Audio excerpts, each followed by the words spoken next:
नमस्कार। आज हम बात करेंगे अंदर की ओर मुड़ो, सदा सुखी रहो। अंदर की ओर मुड़ो यानी क्या? मतलब अपनी तलाश करो, अपने भीतर जाओ, जानो कहाँ से तुम आए हो, कहाँ जाना है। सत्य की ओर मुड़ो। सत्य तुम्हारे भीतर है, आनंद तुम्हारे अंदर है। सत्य को जानो। यह जीवन बड़ी मुश्किल से मिला है, व्यर्थ मत गवाओ। अपने पर कुछ दया करो, कुछ जन्मों के पाप काटो, ध्यान करके, स्वाध्याय करके और हमेशा के लिए सुखी हो जाओ। बाहर एक छलावा है, महंगा कपड़ा पहन लिया, दूसरों को दिखा दिया, बढ़िया कार ले ली, खरीद ली। मिला क्या? कुछ नहीं, सिर्फ दिखावा। बाहरी आडंबर रच के इंसान अंदर से खाली हो जाता है। अंदर की यात्रा करके वो भरता जाता है, हमेशा के लिए सुखी हो जाता है। जब तुम अंदर अपने भीतर उतरने लगते हो, भगवान यानी तुम अपने तक पहुंचने लगते हो, इससे गुस्सा, निराशा, हताशा, ईर्ष्या, इरिटेशन, असुरक्षा की भावना खत्म हो जाती है। एक पूर्णता का भाव आता है। जब तुम अपने भीतर उतरते हो, क्रोध नष्ट होने लगता है। क्रोध प्रेम को नष्ट करने लगता है। बाहर एक पाखंड है, पाखंड मित्रता को नष्ट कर देता है और लोभ लालच सब कुछ नष्ट कर देता है। ध्यान से इंसान जिंदगी के हर रास्ते पर आगे बढ़ता है। आगे बढ़ने के लिए यह सोच ही काफ़ी है कि हमारे जीवन का सबसे अच्छा समय आना अभी बाकी है। बाहर सब एक छलावा है, सब रिश्तों का एक धोखा है। तमाशा जिंदगी का हुआ कलाकार सब अपने ही निकले। अपने भीतर जाते ही एक प्रकाश दिखाई देता है। शुरू में अंधेरा दिखे, उसे भी देखो। अंधेरे के बाद ही प्रकाश दिखाई देता है। बस भीतर उतरते जाओ, फिर जानोगे कण कण ही परमात्मा है। फिर किससे लड़ें, किससे वैर करें, किससे ईर्ष्या करें? जब इंसान विपरीत को सोचता है तो वासना जागती है। जब अपना स्वरूप सब में दिखता है तो फिर किससे लड़ेंगे? इंसान हर समय लड़ रहा है।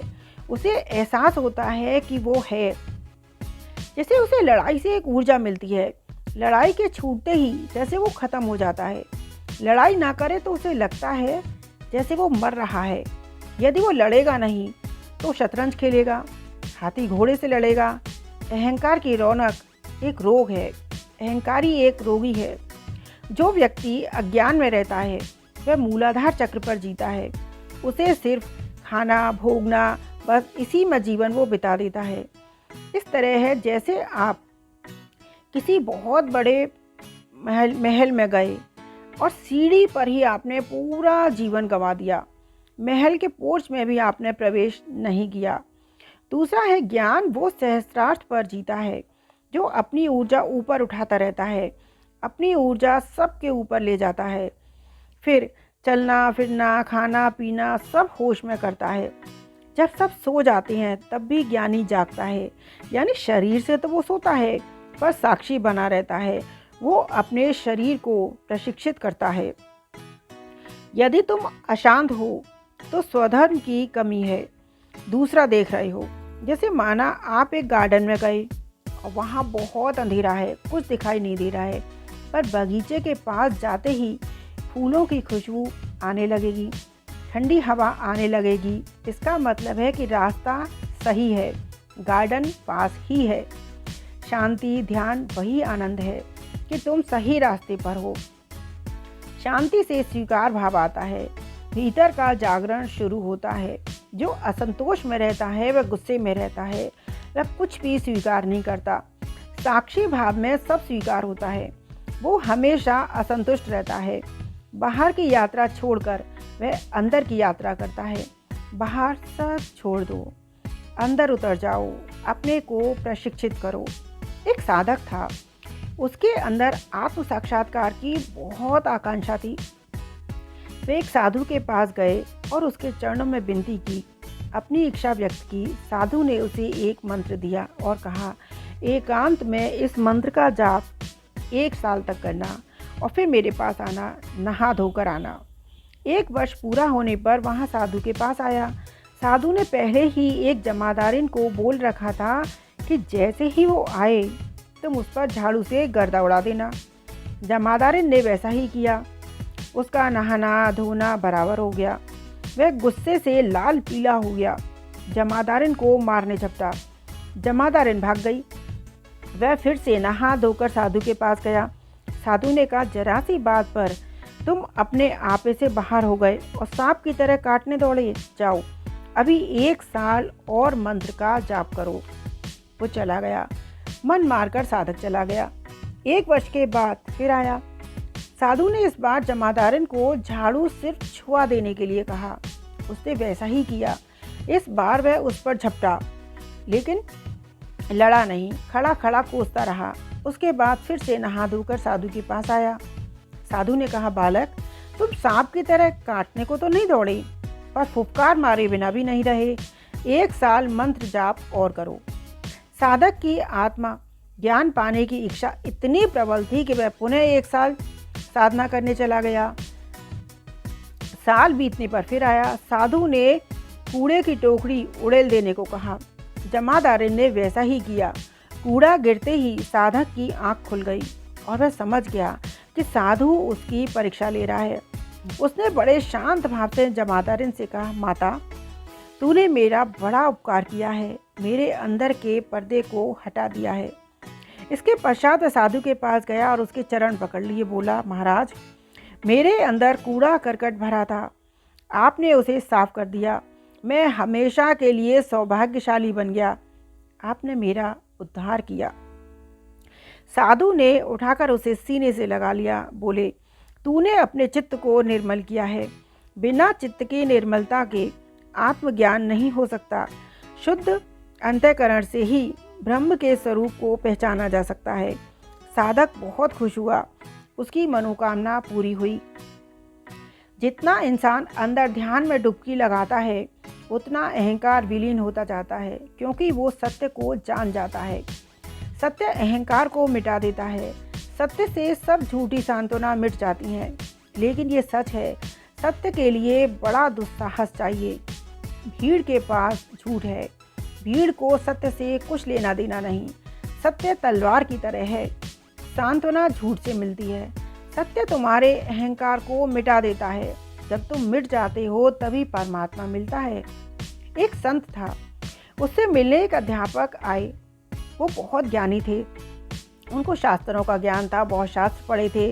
वो संत की कुटिया में आए और बोले, मैं सत्य जानने आया हूँ। सत्य क्या है? संत बोले, सत्य यदि यहाँ है तो तुम जहाँ थे वहाँ भी होगा, जहाँ से तुम आए हो। जैसे एक अंधा आदमी हजारों मील की दूरी चलकर जाए और कहे, मुझे रोशनी चाहिए, रोशनी कहाँ है? सब कहेंगे, तुम जहाँ से आ रहे हो रोशनी वहाँ भी थी। यदि आँख नहीं है तो रोशनी भी नहीं है। सत्य तुम जहाँ हो वहाँ नहीं तो कहीं भी नहीं। जिन्हें ये ख्याल हो जाता है कि हम सब जानते हैं, वो अज्ञानी ही रह जाते हैं।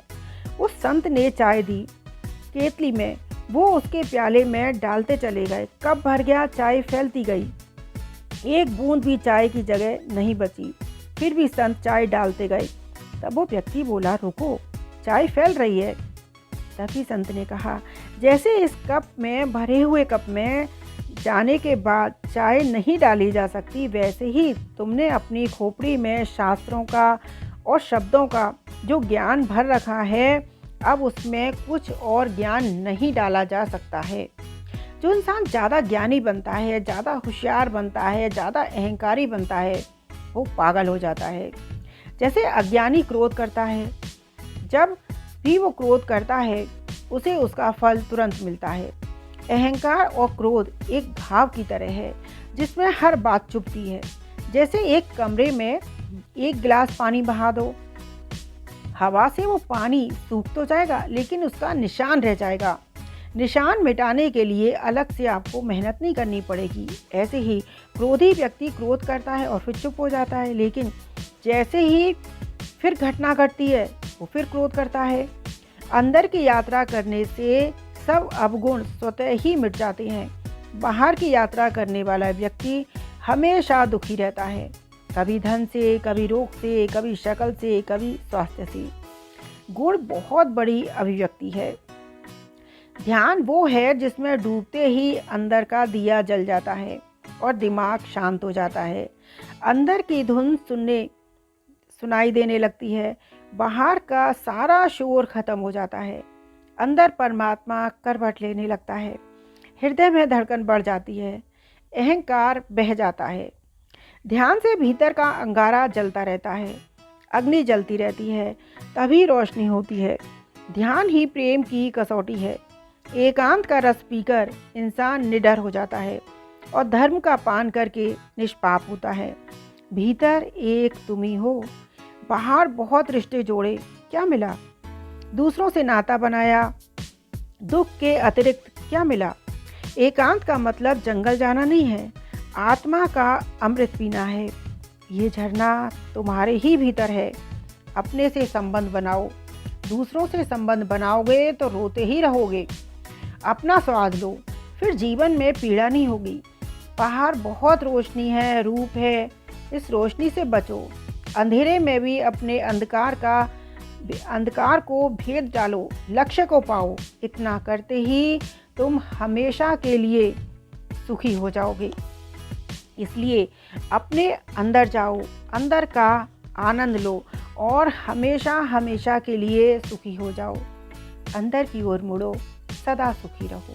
आज के लिए इतना ही, फिर हम किसी और दिन किसी और विषय पर चर्चा करेंगे। धन्यवाद।